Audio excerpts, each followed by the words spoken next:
information from trusted sources who are guiding us throughout this pandemic. Please do not politicize the health and well-being of the people of Mount Pearl. We are all better than that, and the people of the province deserve the best in us right now, perhaps more than ever before. We will get through this, Newfoundland and Labrador. Look after yourselves and each other, and I'll now turn it over to Dr. Fitzgerald for an update. Thank you, Premier. Good afternoon, everyone. Thank you for joining us today.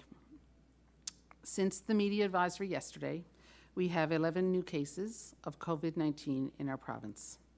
All are in the Eastern Health region. We have 5 cases under the age of 20, 4 cases between the ages of 40 and 49, 1 case between the ages of 50 and 59, and 1 case over the age of 70. The total number of cases in our province is 427. There have been no new recoveries since yesterday, leaving 27 active cases in the province. And in total, we have tested 82,530 people. All individuals are isolating and contact tracing is underway.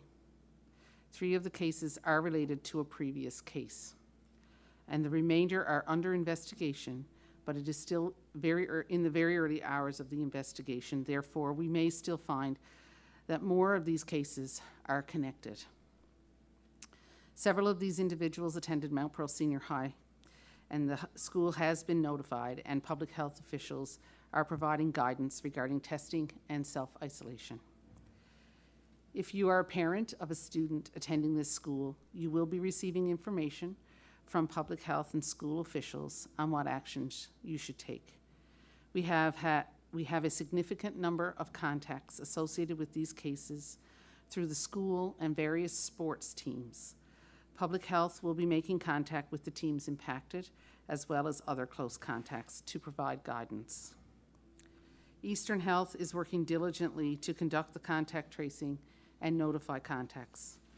I know this is a very stressful time for many individuals, and I ask for your patience as public health works through the significant volume of contacts. If you have been asked to get tested, please use our online assessment and referral tool to arrange for a test. The tool can be found at the top of our COVID website, and please only call 811 if you cannot access the tool. This assessment referral tool is the most efficient way to book an appointment for a test.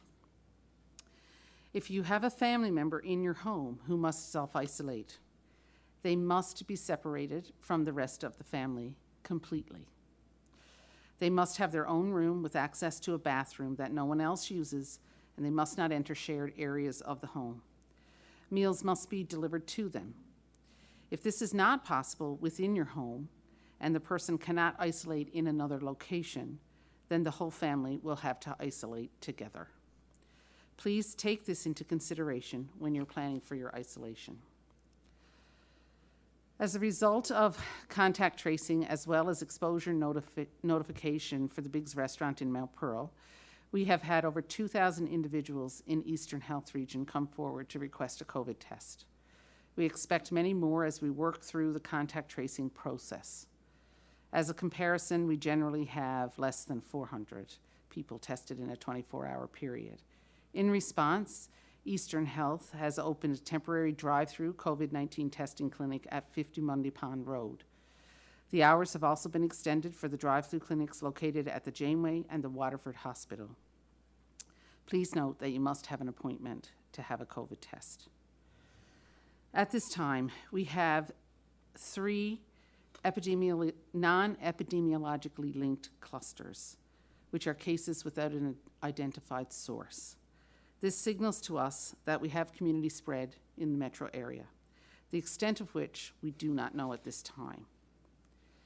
In response, I am announcing special measures orders that will implement restrictions in the St. John's metro area, taking effect immediately. Group and team sports and recreation activities where children and/or adults gather in person and where close contact is required are suspended. This does not include individual activities such as walking tracks, gyms, or private lessons. Group arts and cultural activities that involve in-person gatherings are suspended. This includes bands, choirs, dance, and music classes. Solo performances and individual lessons are still permitted. Based on the epidemiology of our current cases, we know that these are the primary areas of risk right now. We will continue to evaluate the situation over the next 48 hours and will determine if additional restrictions are warranted. We know that residents of congregate living facilities for seniors are at the highest risk for severe effects of COVID-19. To that end, in an effort to protect the most vulnerable, today I'm announcing a special measures order that will reduce the risk of COVID transmission to long-term care homes, personal care homes, and assisted living facilities in the St. John's metro region. Visitation will be reduced to 2 designated visitors per resident.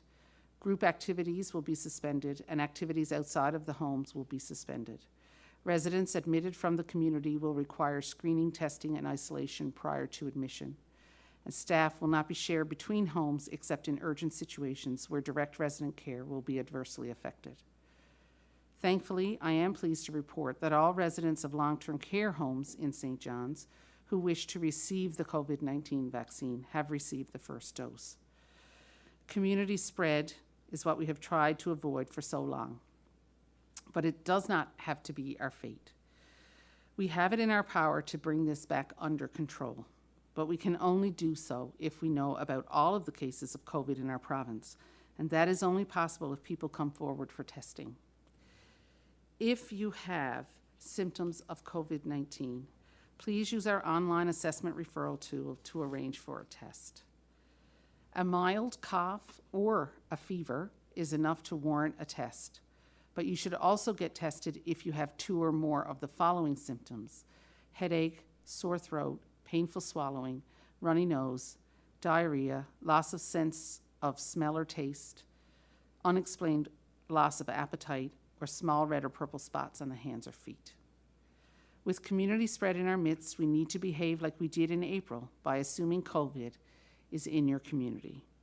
We all need to follow the public health measures. Practice physical distancing between yourself and those who are not your close contacts. Wear a non-medical mask of at least 2 layers in indoor public spaces. Do not take the mask down to be heard or make a phone call. Wash your hands or use hand sanitizer upon entering and exiting establishments. Work from home if you can to minimize the number of contacts. Stay home if you are unwell, even if it is just a mild cough. If you're in the St. John's, Mount Pearl, and surrounding metro area, please reduce your contacts and avoid gatherings. Stick to individuals in your own household as much as possible. I cannot stress enough the importance of this measure. As a recap for those who may have just joined us, we have 11 new cases since yesterday's media advisory, and the total number of cases in the province is 427. This turn of events, while entirely unwelcome, is not unexpected. We have seen other jurisdictions in this same situation that have managed to reverse the trend. We have the control. We need everyone's help to turn this around. Thank you, and hold fast, Newfoundland and Labrador. Well, thank you, Dr. Fitzgerald. I'll now turn it over to Minister Haggie for some comments.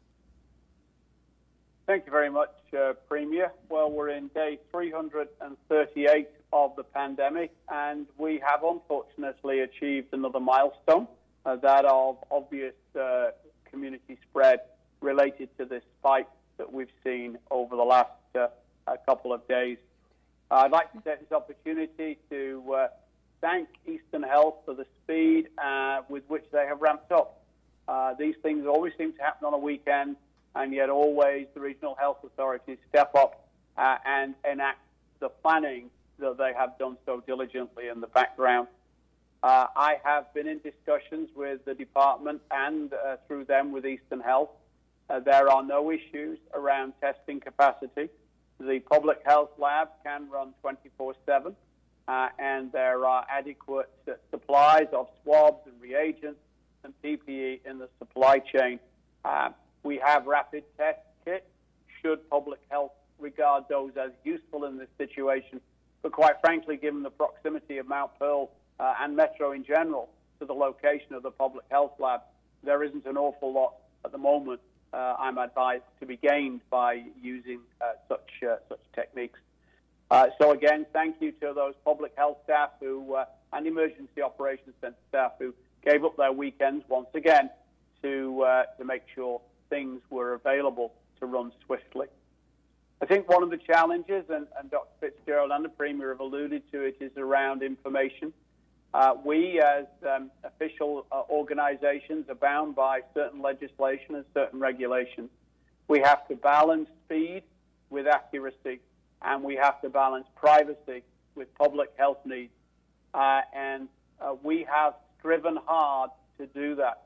I think yesterday it was unfortunate that our media advisory was delayed, and I think that void generated more comment and more speculation than was necessary had we been a little quicker. And I will work hard with the staff in the department to ensure that every day at the appointed time some form of information goes out, even if, quite frankly, it is to say more to follow. I'd like to thank mainstream media. They have been extremely restrained and very responsible in waiting until official sources had provided them with information. And they have been really good about avoiding speculation in public. We've always known that a spike like this or community spread could happen. And indeed, some of the planners in the regional health authorities really had been waiting for this. So that, I think, has enabled us to be ready to ramp up to meet the circumstances. They were prepared to respond. We have a plan, and Dr. Fitzgerald has now outlined the public health responses that are appropriate for this level of concern and numbers. I spent time on the phone today with the Mayor of Mount Pearl, and they are obviously concerned. But his calm demeanor and determination to be guided by public health and best practices was very reassuring, and I think he again will become another trusted source of information for the citizens of Mount Pearl in general. That help and that calmness will help generate confidence, and we, for our part, will do our best to keep updating as and when information changes, and we are sure that it is accurate. Follow the recommendations and the guidelines. Follow the special measures orders. We've seen other jurisdictions in Atlantic Canada wrestle community spread to the ground by firm, decisive action in the early stages. And I think Dr. Fitzgerald and her team have provided us with those firm and decisive actions. I think the recommendations on a personal level that Dr. Fitzgerald read out are those almost identical to the ones that were read out over the last 10 months. And again, I would reiterate at this point, if you have any symptoms that fit into the category of COVID, you should use the online form as your first port of call to organize a test. We will identify cases in the community more by testing than we will by people sitting at home and hoping things will go away. And whatever the situation, whether your symptoms are sufficient or not, if you are not well, you should not go out of the house, period. So again, I would echo what Dr. Fitzgerald has said. We can get through this. Other provinces have done it. We have done it, and we'll do it again. So hold fast and hold the line. And with that comment, Premier, I'd pass it back to yourself. Thank you. Well, thank you, Dr. Haggie. We'll now open it up for questions from the media. Thank you, Premier. For the benefit of our speakers, there are 6 reporters registered for today's call. The question and answer session will be conducted in 2 rounds, where each reporter will have the opportunity to ask 1 question and 1 follow-up per round. Following this, I will ask each reporter if they have 1 final question. Our first questions are from Kellyanne Roberts with NTV. Please go ahead. Thank you. Dr. Fitzgerald, you've noted now that there is community transmission and spread through the metro region. At what point will we be looking to revert back to alert level 3?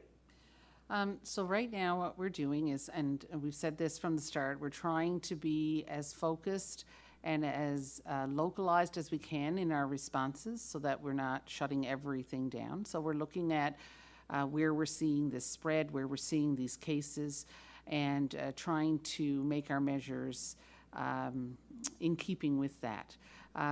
We're still very early days in this investigation, so if we start to see that there is, if we can't link these chains of transmission together, if we're starting to see that there is more widespread community transmission, then we will have to consider more restrictive measures at that time so that we can reduce contacts and we can get this under control. We've seen that this works in other areas, in Brunswick, in Nova Scotia, so we don't have to reinvent the wheel here. We can certainly put things in place like they have done and see success, I think. We know that Mount Pearl Senior High is the school that's currently affected by this, and there's no in class has been suspended at this point. But we also know that students don't maintain a bubble of just Mount Pearl Senior High. Often they'll play sports with kids from other schools. How widespread are we anticipating this to be? Are other schools already being notified? So at this point, as I said, it's still very early stages in the investigation. There were a lot of contacts that that public health had to trace down. So I'm not on the ground doing those investigations. I don't have all of that information at this time. But certainly, if at any point we feel that another school has to be notified, that will happen. And I'm sure, then the public will be aware of it. Thank you. Our next questions are from Peter Cowan with CBC. Please go ahead. With that uncertainty that there may be other schools affected, why not decide to close other schools until that contact tracing and that investigation can be done? So at this point, we're basing our measures on the information that we have. Today's school snow day, of course, gave us a little bit of breathing room to be able to do some of that contact tracing. If we have to close other schools, we will. But I think we need to have the evidence to support doing that before we make a blanket statement. And a question for Mr. Fury. There are some people who are now going to have to be in isolation and aren't going to be able to vote on Saturday. As the person who was responsible for making this election call, do you regret the timing of this election, and what would you say to people who, because of this, won't be able to vote?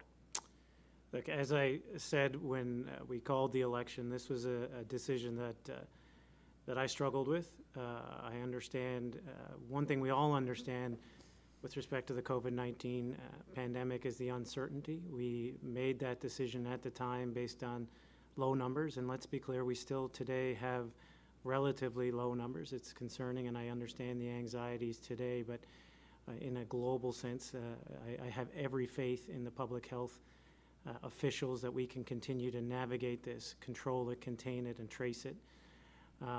With respect to individuals who are isolating, Mr. Chalk, of course, runs elections. I don't run elections, and he has given us the assurance that a COVID scenario election was one that was doable. And when you look around the country at other jurisdictions that have held elections, full provincial elections, like Saskatchewan and British Columbia, and with a higher burden of COVID-19 than we currently have here today, it's doable. And I gather from some of the media statements that he's made that he's confident that it is. And following public health guidelines is paramount in order to ensure that we can continue to navigate this issue right now. Our next questions are from Brian Callahan with VOCM. Please go ahead. Thank you. The reference to musical performances, does that expand outside schools? Are we getting into the bar situation here? I know the Biggs is a restaurant or bar, but as far as public facilities and bars and restaurants and all that sort of thing, at what point does that become a concern, and does that include the musical performance? So at this point, no. What we're talking about would be, group sessions where people are getting together. we're seeing some spread in younger people, and we're seeing lots of contacts in that group. So our concern here is really about trying to reduce those numbers of contacts and to reduce potential spread of any cases through those younger age groups. But you know, we do have to be concerned about adults in that situation as well. So hence the reason why we have it for both children and adults. But at this point, we're not seeing spread in the bars. But you know, as I said, if this is still early days, so if we start to see that there's increased community transmission, you know, we may have to look at restrictions differently. Thank you. And do you have a number now on the amount of people, the number of people? I know there was after the cluster a couple of weeks back, we talked about 160. Do we know how many people currently now are either self-isolating and or quarantined? I don't have the precise number. It's hundreds. So high hundreds? High hundreds, yes. So you wouldn't go as far as to say 1,000? I don't know for sure. Okay, thank you. Our next questions are from Elizabeth Whitten with All Newfoundland Labrador. Please go ahead. Thank you.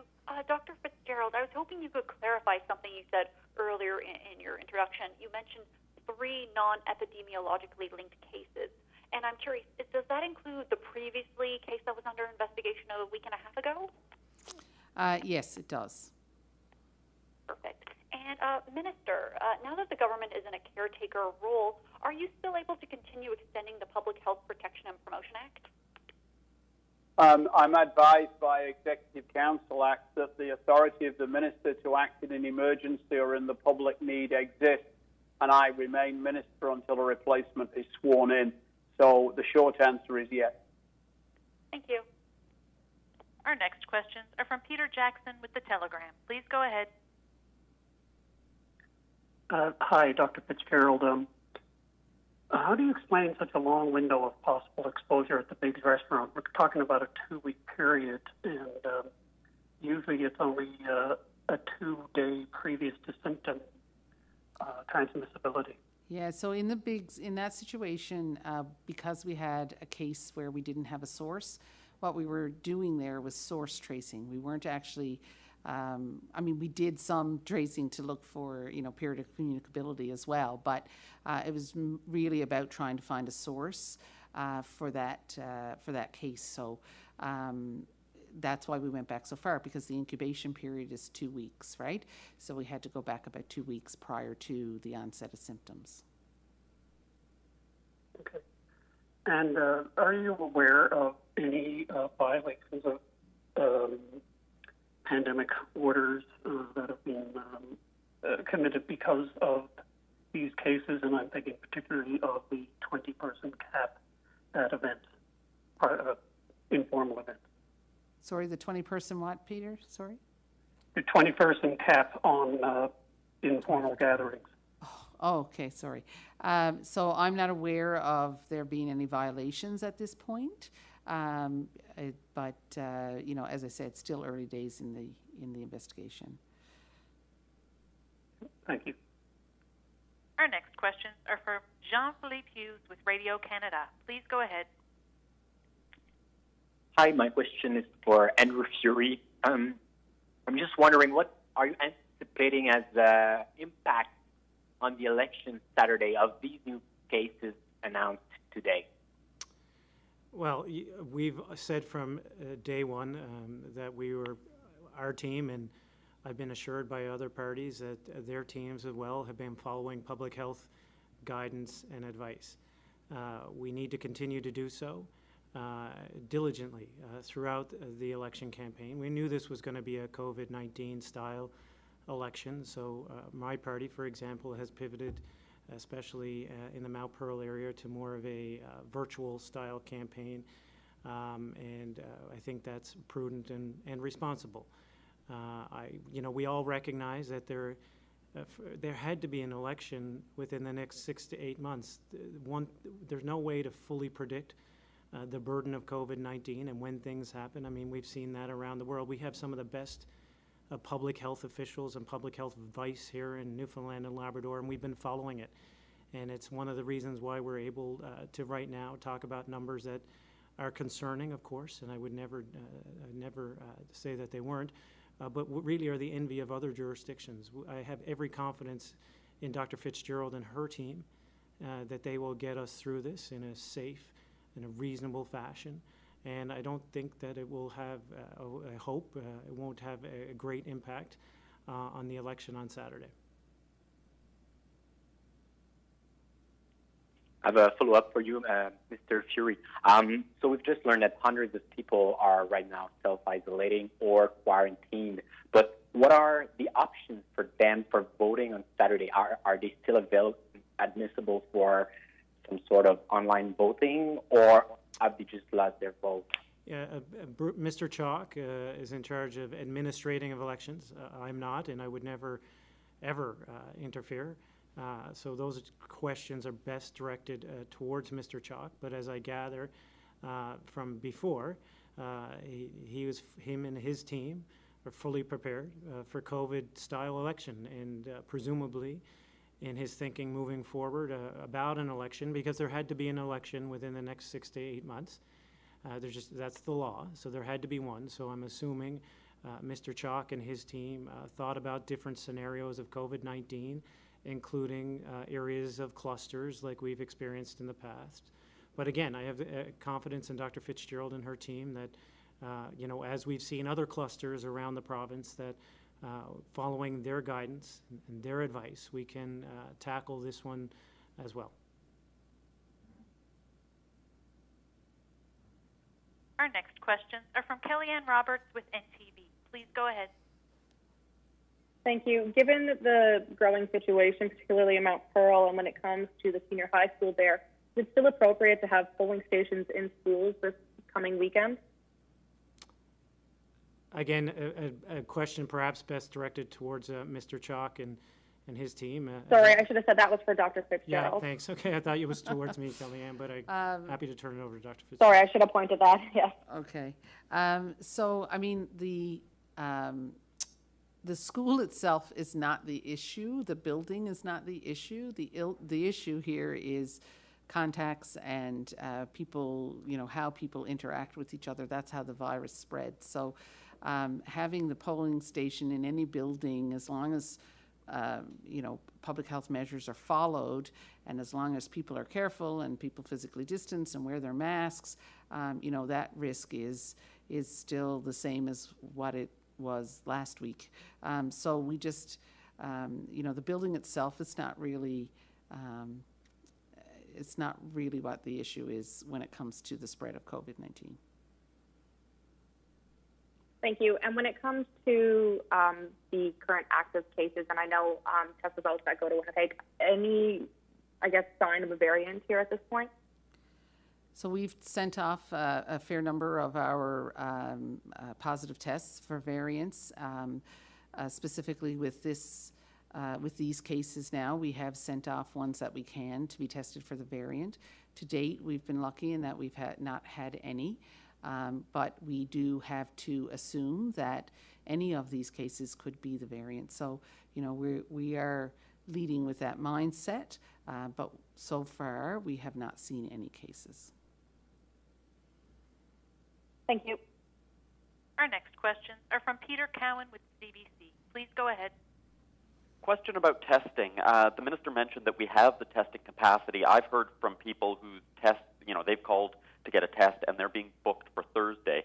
So can you give me an idea of how long the wait is right now for testing, and how concerned are you about those times, considering the longer you wait to get a test back, the longer you then have to wait to do contact tracing, etc.? I'll take this. Sorry, Janice, do you want to take a stab at this? No, first, I think you're best to take that, I think Minister. it was directed at you, yeah. Thanks. Okay. No, some of the information that's provided on the form allows stratification of risk.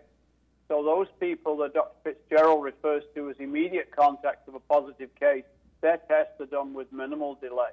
Those people who are contacts of contacts or who are part of this backward tracing exercise looking to find the source in Mr. Biggs, whilst useful and important, they are of a lesser priority. because, as one of your colleagues pointed out, their exposure was well over 2 weeks ago. So we're actually testing for two reasons here. So a test that is scheduled down the road is scheduled down the road for a public health and clinical reason, not necessarily because of capacity. Thank you, Minister. And can you give us an idea then, what is the capacity? How many tests a day can we do, both from the lab capacity but also from the putting swabs in noses? My understanding from the lab, running 24/7, is the figures are around 2,000, potentially 2,300 tests per 24-hour period. And what about the actual swabbing? That is not an issue, because if more people are needed, people will be drafted from other areas. That's an operational question, more appropriately directed to the health authority, but they have not informed me of any constraints. Okay, thanks. Our next questions are from Brian Callahan with VOCM. Please go ahead. Thank you. Given the unknown, it's been mentioned a few times that we just don't know the extent of community spread here, and there are hundreds in quarantine, hundreds at least in self-isolation or quarantine. Are you just waiting for numbers to decide if an election is safe? I mean, the Premier said top safe, health and safety is the priority. We hear that a lot, but I mean, we have 11 new cases today, and there was an assumption on many that that would be more than enough to at least cancel or postpone the election, given the amount of people who can't vote because they're isolated, rotational workers are in isolation, can't vote, and so on. So there was many different options to vote beforehand for rotational workers and others, and it's important to maintain anybody's franchise and ability to vote moving forward. But again, we've seen a higher burden of disease and higher levels of epidemiological spread in other jurisdictions around the country who have had elections, and I'm assuming, and again, it's best directed towards Mr. Chalk, that him and his team have considered all these different scenarios going into a COVID-19 election. They informed us that they were ready for a COVID-19 election. We knew it wouldn't be a traditional election. We knew there would be different variables at play, and I'm assuming he's talked to other chief electoral officers around the country. But again, I wouldn't want to speak for him. I think that is best directed towards Mr. Chalk. Thank you. And Premier, just a few moments ago, you also mentioned that candidates, at least for the Liberal Party, will be switching mostly to virtual in the Mount Pearl area. But given the community spread, I mean, Mount Pearl is not in a vacuum there. I mean, people are back and forth all over the metro region.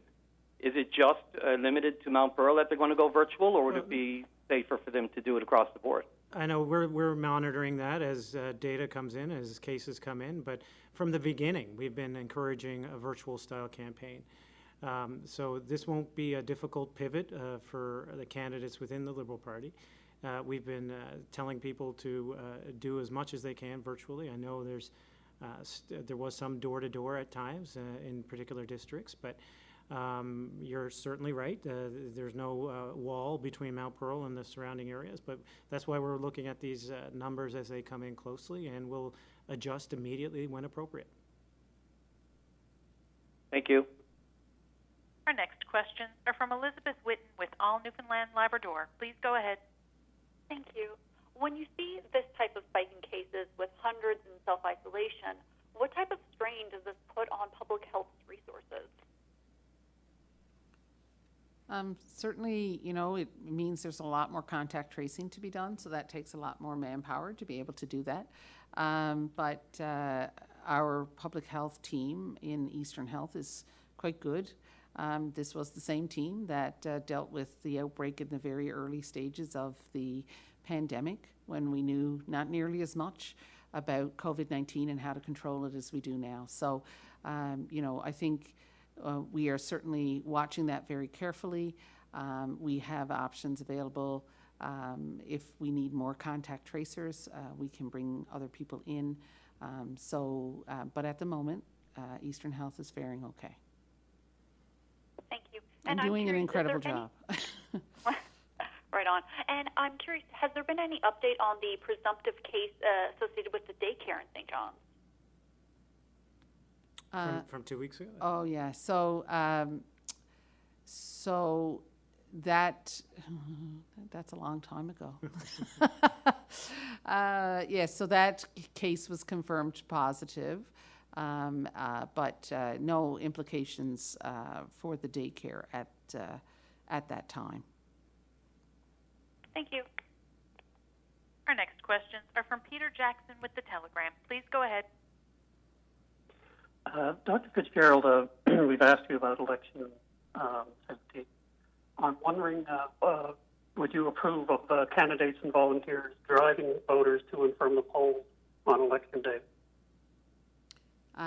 So at this point, we would not recommend that people would be driving in cars with people who are not in their bubbles, not in their household, or somebody who, was in their extended bubble, we'll say. But so I think, people, it's unfortunate because I know that a lot of people do rely on the means of transportation to get you to the polls. But certainly, I think we'll have to reach out to people that you know and try to keep your contacts as small as possible. Thank you. And Mr. Hagee, I know you've brought this up many times before. How do you feel about private citizens posting unverified information online before it's confirmed by health or education officials? We have a freedom of expression here, Peter, and far be it from me to try and constrain it. I would have thought common sense would have suggested that we've had our share of fear-mongering. I mean, you remember we had that video of the Ladios at St. John's Airport making out no one was there to meet them on their flight, which turned out to be a total fabrication. And then we had panic in Bonavista, I think it was, when alleged plates appeared. So I think it's people's natural tendency to want to share and be sociable, but I think there is an element of responsibility here that has to occur. And as I say, our challenge is that as a government organization or as an official response, we have to make sure that what we say is accurate. We have to make sure what we say is appropriate, and it needs to respect that balance between privacy and public health. It's a fine line, and people are often unhappy with the way we walk it. Thank you. Our next questions are from Jean-Philippe Hughes with Radio Canada. Please go ahead. Hi, I'd like to have some precision about how do you define Metro St. John's area? Could you just let us know what's the zone exactly?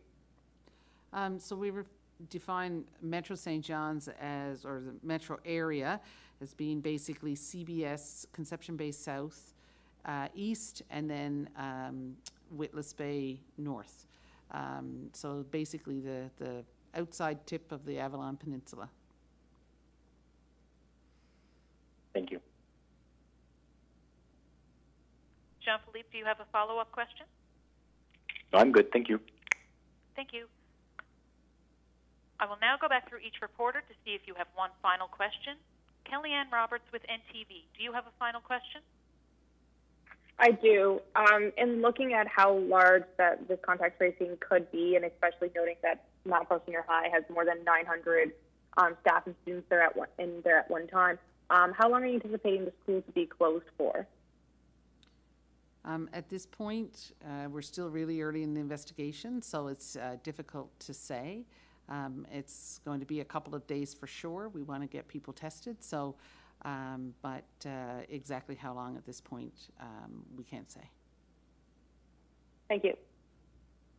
Peter Cowan with CBC, do you have a final question? I do for the Premier. I'm wondering if you're able to give us an update on the status of Chromebooks. Have they been deployed to students, for example, in the metro area, to allow a pivot to online learning? Some have not. I've been talking with the Minister of Education, and we're changing the strategy to ensure that they're getting into the hands of the students who now need them the most. They were being deployed around rural Newfoundland and Labrador first, based on a needs assessment prior to distribution. And so now we're deploying those in the metro region more quickly. I've been informed by the minister, and after discussions with the Eastern School District, that Mount Pearl Senior High will be ready to transition to level 3 for them, which would mean online learning in a matter of days. Again, this scenario, like the schools, like the election, like many of our businesses, has been thought about and planned for. And again, with leaning on Dr. Fitzgerald and her team, I think that we can get this up and running if needed very quickly. Thank you. Brian Callahan with VOCM, do you have a final question? Yes. We've just learned, I guess, that there's another large group of people, namely seniors or people without transportation or even mobility issues. We know how elections work. You know, every party has drivers to get the vote out, and that happens a lot, and can be hundreds, thousands of people who may not be able to get there. Now, I know that you've been directing questions to Mr. Chalk as far as elections, but of course he's not a health professional, and at some point you must be consulting with him on these decisions around the election. So can you take us inside that discussion? That's for Dr. Fitzgerald, is it, or for me? Yes, please. Oh, I guess Dr. Fitzgerald, please. Sorry. So with regard to the election, you know, public health is involved in a consultative role in that the elections officials develop a plan, and then members of the public health team will review that plan and consult on it to make some suggestions with regard to any improvements that they see that could happen or any gaps that they recognize, and then send that information back so that it can be acted upon. So that's the process that happens really in that consultative process. So yeah, so I don't know that we can say we've been in great discussions. It's really just been about making sure that we've been able to provide input to the plan that was developed, which is what public health has done with many organizations over the past year. I'm sorry, and just to be clear, the final decision whether to postpone or cancel that election would lie with public health officials or Mr. Chalk? Mr. Chalk. Thank you. Elizabeth Witten with All Newfoundland Labrador, do you have a final question? Yes. I'm wondering if there's been any progress on getting whole genome sequencing in the province. Yeah, so that's in progress. We are hoping that it will be up and running mid-February. So you know, it's getting close. I don't have a definitive date, though. Thanks. Peter Jackson with The Telegram, do you have a final question? Just one final question. You have an extra testing site set up at Monday Pond Road now. Are there any plans in the works to open other testing sites? Certainly the Eastern Health is looking at those options, and I think probably exploring those options as we speak, but I don't have any definitive answers as to where at this point, Peter. But we'll certainly be letting people know when we do. Thank you. Jean-Philippe Hughes with Radio Canada, do you have a final question? No, thank you. Thank you, everyone. Premier, do you have any final comments for today? Well, thank you for joining us today for the COVID-19 update. I want to stress to everyone to please be kind to each other. Because someone has a positive COVID-19 test doesn't mean that they need to be shunned or harassed. It's important that everyone feels safe to come forward to get tested for COVID-19. Dr. Fitzgerald and her team will ensure that that is the best thing we can do to contain and control this. I know there's a lot of anxieties out there. I feel it too. But please seek help if you need it. Look after each other and your neighbors where possible. And please stay safe in Newfoundland and Labrador. Thank you, Premier. Stay safe, everyone. Take care of yourselves and each other. Enjoy the rest of your day. Our smartphones. We use them to keep in touch, to play, and to work. Now, your smartphone can help you limit the spread of COVID-19. Someone can have COVID-19 and not know it. They can spread the disease before they have any symptoms. The Government of Canada has developed an app that will let you know if you may have been in contact with someone who has tested positive for COVID-19. The COVID Alert app creates a random code so that no one will know your name or your location. The app uses Bluetooth to exchange random codes with nearby phones. The code is a randomly generated string of digits and letters that changes every 5 minutes, so it cannot be used to identify you. The app does not have access to your name or address, or your phone's contacts, your location, or your health information. If someone you've encountered later tests positive for COVID-19 and uploads to the app a one-time key they received from their healthcare authority, you'll be notified that you may have been exposed.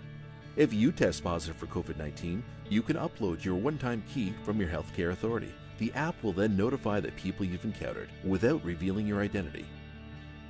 You can then take steps to limit the spread of the disease. If you know you've been exposed, you should contact your local public health authority and follow their instructions. Using the app is one more thing we can all do to help limit the spread of COVID-19, in addition to washing our hands, keeping 2 meters apart, and wearing a non-medical mask or face covering when it's difficult to maintain physical distancing. You can do your part by downloading the app today and helping others use it too. The more people who use the app, the better we can contain COVID-19. Help protect yourself and your community. Download the COVID Alert app to help limit the spread of COVID-19. Go to the App Store or Google Play.